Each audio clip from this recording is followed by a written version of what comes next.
என்ன குரூப் எடுத்தா நல்லா இருக்கும் அப்படின்றத பார்க்கலாமா? 10th முடிச்சுட்டு 11th குரூப் செலக்ட் பண்ண போறீங்கல்ல, அப்போ இந்த 2 பேர் பேச்சை மட்டும் தயவு செஞ்சு கேட்காதீங்க. ஃபர்ஸ்ட் ஒன் வந்து பாத்தீங்கன்னா பேரண்ட்ஸ், அதாவது அப்பா அம்மா. ப்ரோ என்ன ப்ரோ சொல்றீங்க, எங்க அப்பா அம்மா பேச்சை நான் கேட்க கூடாதா? பொறுமையா சொல்றேன் பாருங்க. ரெண்டாவது வந்து உங்களோட ஃப்ரெண்டு. ப்ரோ எங்க அப்பா அம்மா பேச்ச நாங்க கேட்க வேணாம் அப்படின்னு நீங்க சொல்றீங்க அப்படின்னு வந்து கேட்டீங்கன்னா ஒண்ணுமே இல்ல. சிம்பிளா சொல்றேன் பாருங்க. இந்த வீடியோ பேரண்ட்ஸ் யாரா பார்த்துட்டு இருந்தீங்கன்னா தயவு செஞ்சு உங்க குழந்தை கூட உட்காந்து பேசி அண்டர்ஸ்டாண்ட் பண்ணி உங்க குழந்தையோட மனசுல என்ன இருக்குன்னு கேளுங்க. அப்பதான் நான் என்ன சொல்ல வரேன்னு சொல்லிட்டு இந்த வீடியோ ஃபுல்லா பார்த்தாதான் உங்களுக்கு புரியும். சரி, பாயிண்ட்டுக்கு வரேன். நம்ம 11th குரூப் செலக்ட் பண்ண போகும்போது நம்ம அப்பா அம்மா கூட போவோம். அவங்க என்ன தெரியுமா பண்ணுவாங்க? ஒண்ணுமே இல்ல. நம்ம ஒரு குரூப் சொல்லுவோம். அவங்க என்ன தெரியுமா பண்ணுவாங்க?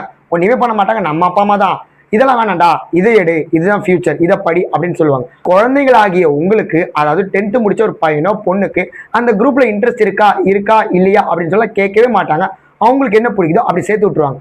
அப்படிதான் நான் 11th எங்க அப்பா கூட போகும்போது நான் ஒன்று செலக்ட் பண்றேன், எங்க அப்பா என்ன பண்ணாரு, அதெல்லாம் வேணாம் இதே எடு அப்படின்னு சொன்னாங்க. என்னால அந்த இடத்துல எங்க அப்பாவை எதிர்த்து எதுவுமே பேச முடியல. அப்பா இது வேணாம்ப்பா அப்படின்னு சொல்ல கூட என்னால முடியும். அப்பா இது வேண்டாம்ப்பா, நான் இது எடுக்கிறேன், டேய் இது எடுற அப்படின்னு சொல்லிட்டு ஃபார்ம் எடுத்து அவரே கொடுத்துட்டாரு பிரின்சிபல் கிட்ட.